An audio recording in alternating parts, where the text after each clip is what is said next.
What's going on, people? We are Tottenham TV, back here for yet another Tottenham update, talking about a lot of things to do with centre-backs today. But before we get into it, do go and check out our website, WeAreTottenhamTV.co.uk, for your latest Tottenham articles. And let's start off talking about Micky van de Ven, as Paul O'Keefe says that Micky van de Ven is going to have scans today or Thursday. There is no definitive answer currently, but obviously the fear is a bad one because of how he pulled up, and currently nobody knows the true extent. And Dan Kilpatrick says that van de Ven is set for a scan once the swelling has subsided, before the club decides on the course of recovery.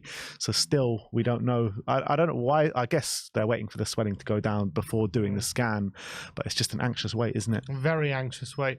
And it doesn't look very good. Obviously, Spurs fans are fearing the worst right now. After what he looked like after going off against Chelsea, it looked like it was a very bad injury. Albeit, some people have pointed out that Pedro Neto went down in a similar fashion for Wolves not so long ago, and his injury isn't as bad as first anticipated. So look, there is a bit of hope, I guess, that maybe the injury doesn't look as bad as we think it looks. But the problem is, if it is a grade 3 tear or worse, that's at least 3 months out. And if that's 3 months without Van de Ven playing how he's played in the first 10 games, is really going to completely reshape our backline, unfortunately, because he's been a bit like a bit of a cheat code in a way, because of his pace. He's just been so effective. So it'd be a massive miss. And obviously he's going to force Tottenham to dip into the market in January, you'd have to assume, which we'll get into in a minute. But we'll have to wait and see. It's a very anxious wait. If it's less than a grade 3, people are saying it could be about a month out, which, given that there's an international break coming up, wouldn't be. I'll take that right now. I'll snatch your hands off of that situation. So we'll just have to wait and see. Yeah, I mean, a month at this. I mean, if you're going to tell me right now he's out for a month, I'll take that with the open arms, to be honest, because I'm fearing the absolute worst with this one, and it's such a pivotal injury for us as well. So I guess we'll find out in the coming days what's going to happen with Micky van de Ven. But there's also a case people have pointed out as well, for players like Van de Ven who rely on pace, like hamstring problems can be a real issue, and that, like, I remember Michael Owen had a big problem with his hamstrings and as soon as he started to have pull them consistently, then it was a trouble trying to get them back to where they were. So especially if it's a rip as well, that's a big problem. So you saw how long it took Kane to get over his rip. Yeah, very true. Back to his best. It's a massive cause of concern, and literally, if you could ask me the one player I didn't want this to happen to, it would have been Van de Ven. Yeah, literally. But look, we'll get on and let's see how we're going to deal with the situation, as we'll talk about Ashley Phillips now, as Lily White Rose on Twitter said that Ashley Phillips was pulled from the under-23 squad last night that faced Cambridge in preparation for the Wolves game on Saturday. The centre-back has started the previous 2 games for the under-23s against Colchester and Peterborough, but he has now been pulled out and in anticipation. Do you reckon he's going to start or on the bench? I mean, what do you envisage? Yeah, it's tough to say. Obviously, he's been playing very well for the under-21, still only 18 years of age, so has played 8 games in the Championship last season, so he's played a few games at men's level, but obviously this season he's been on the bench a few times, hasn't got any minutes though for the first team. Did he play at all in pre-season? I can't remember. Did he play in that Barca game? He was on the bench though, I remember, wasn't he? Didn't play at all in pre-season. So I really find it hard to believe he's just going to chuck him in straight away against Wolves, but maybe, you never know. Maybe if he really impresses in training, Ange has shown that if he thinks you're good enough, I don't think he cares about age too much. So I guess it's on Ashley Phillips to prove that he's ready to play. But I do envisage probably on the bench with probably Dyer starting alongside probably one of Højbjerg, Davis or Emerson, I'm going to assume, which isn't if Davis is fit, because Davis was out for the last game. Yeah. Depends, because I would need a left back for next game as well, so that's another thing to consider. But I guess if Davis isn't fit, Emerson's going to have to play left back, and then maybe either plays Højbjerg or Phillips there, I guess. It's mad. We're going to have to deal with this for the next 3 games minimum, because Romero's out for 3 games. You're looking at Van de Ven, we just have no idea what's going to happen. That could be 3 months. So we're not going to be getting our first choice centre-backs. God knows how long, February, March at this point. If you're talking about replacing Van de Ven, in terms of physicality, obviously Phillips is 6'4". He's like quite... And he's fast as well. He's supposed to be quite quick. So if you're looking to replace that physicality, as much as, you know... He would be the like for like, wouldn't he? Yeah, he'd be maybe the right profile. that we're looking for. So it might be just a case of throwing him in the deep end and see how he does, sink or swim. But you don't want to kill him either. You don't want to kill his confidence. So Ange will be wary of that. Yeah, it depends on what the mentality of Phillips is, and if he's of the mentality of what Ange wants and what they've kind of scouted beforehand, because they don't just go on football quality, they go on mentality and personality and everything like that. And I kind of feel like if you are going to throw him into the deep end, maybe Wolves is a good opportunity because they're not the best attacking side in the world, especially without Pedro Neto as well. I feel like it could be a good opportunity against Wolves. Maybe to build some confidence for him if he can have a good game and Spurs, don't concede too many goals and he shows he can play at this level, it'll be great. I think it's all going to be about how he does in training, and if he gives Ange confidence that he can actually play that role in a Premier League game, then I think if he shows it in training, I actually think Ange won't have a problem putting him in. He has to show he's ready. I always thought or was told that the feeling around Phillips for this season was to be in and around the first team anyway. It wasn't to be in the under-23s, and maybe he was just being in the under-23s to get game time and get up to speed and stuff like that. So I don't know. Maybe they should chuck him straight in. Well, the reality is he hasn't been on the bench for the past few games. Dyer has been preferred. So I think that tells the story of where Ange sees him at the moment. I think if Phillips was really impressing in training and playing really well, I don't think Ange would have a problem putting him in ahead of Dyer on the bench. So at the moment, Dyer's ahead of him. So we have to wait and see how Phillips does in training this week. And if he shows that he's ready and gives Ange confidence, I really think Ange will just put him in. Regardless of Dyer, we need someone to partner Dyer as well. Yeah, that's also true. So, I mean, it's probably going to be him and Dyer, never mind him or Dyer. No, I wasn't saying him or Dyer. I'm saying on the bench recently. Yeah, I know. It's been Phillips. Yeah. It's been Dyer, sorry. But we've had our first two choice centre-backs at that point, and they've just been decimated overnight. But look, in terms of what we're looking at in January, Dan Kilpatrick says Spurs will target a new left-sided central defender in January window as they wait to hear how long Micky van der Ven will be out for. And Bournemouth's Lloyd Kelly is expected to be a target and could be available for a cut price fee, seeing as his contract is running down and it expires in the summer. Obviously, we know that Spurs were interested in him last summer and it didn't happen for one reason or another. Do you feel like we'll go back in January? I think it's quite likely at this stage. It depends on Van der Ven, obviously, but considering he's could be out, available for a decent fee, he again left side centre back. He's young, English, fits what we want. Obviously, we don't really know how he's going to perform when he comes into a better team. And Bournemouth are struggling at the moment. He's not playing amazing for Bournemouth, who are rooted near the bottom of the table, conceding lots of goals. So, but what if once you put him in a better team, maybe he performs better. We've seen that with a lot of defenders. So clearly the scouting have done their work on him. And also apparently there's some other big Italian clubs sniffing around him. Apparently AC Milan and Juventus, they're rumoured about sniffing around Lloyd Kelly right now. To be fair, they were sniffing around Tanganga. So yeah, that's also true. So maybe you can't take too much stock in it. But still, that goes to show that, maybe the scouting isn't complete rubbish. Like they've seen something about him, basically. I think we know that already with the talent that we've brought in. I'm saying a lot of people are looking at it and thinking, "Oh, he's Bournemouth. He's like, why do we want this guy?" But other teams are looking at him. I'm saying so. Maybe it shows that he has got something about him that other teams admire. So if it's a cheap fee, and he's fairly 24, 25, and he's English, I think it does make sense considering we just need someone in. I think a lot of the attributes that he does have are very much in the mould of what Ange Postecoglou wants. So if we can get him for the right price, I say bring him in. Why not? We're desperate for cover in those positions. So bring him in is what I say.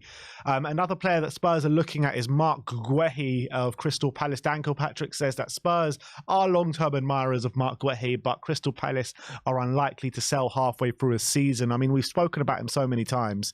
The price is going to be very high for Mark Guehi, but I think he's a player that's, we spoke about him in the summer. I think he's even come on since then. He's having a really strong season so far. I got a lot of time for Mark Guehi. I think he's really good. But again, if you're talking, if Spurs have a choice between spending 50 to 60 million on Guehi or 15 million or whatever it is on Kelly, I'm pretty sure they're going to go for Kelly, especially because Van der Ven will be back, hopefully, within 3 months or whatever, or 4 months. So I don't think it's a case of, because you sign Guehi as a starter for in the long term, you know what I mean? Like you're not signing Guehi to then go back on the bench when Van der Ven comes in. But Kelly, I think you probably are. So I think Kelly would be maybe more kind of willing to do that role than someone like Guehi.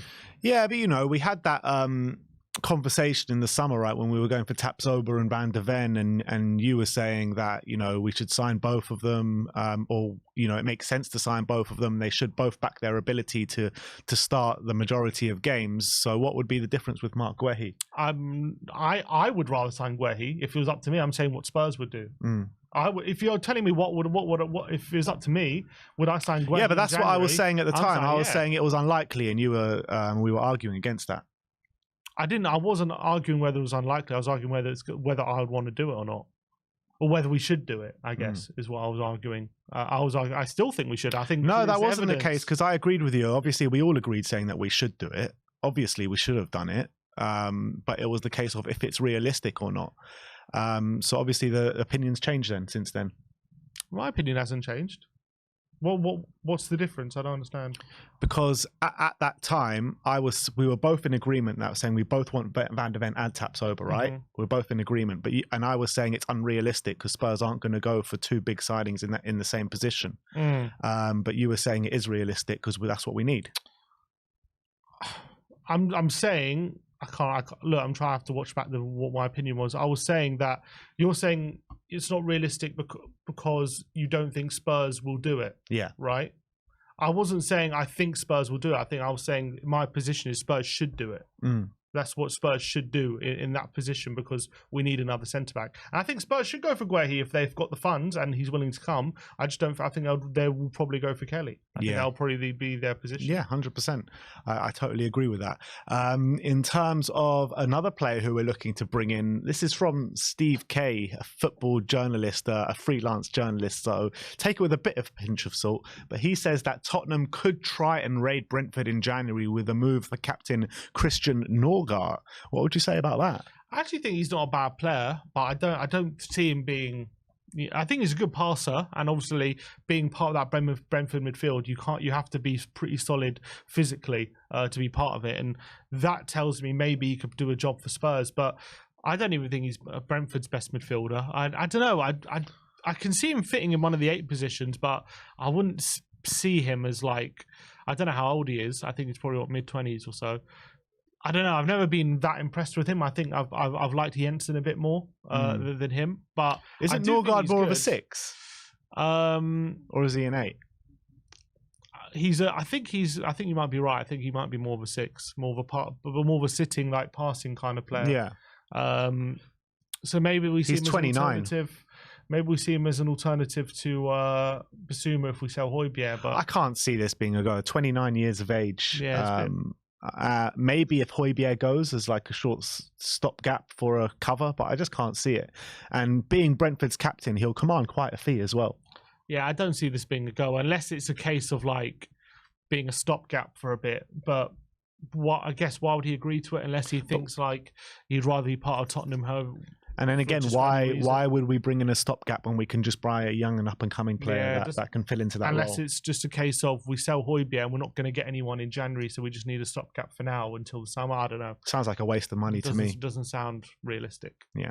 And last but not least, let's talk about Marcus Edwards again. And a publication in Portugal called Correia da Manhã says that Tottenham and Chelsea are leading the clubs interested in signing Marcus Edwards, and Spurs still own a 25% on the winger's future transfer fee.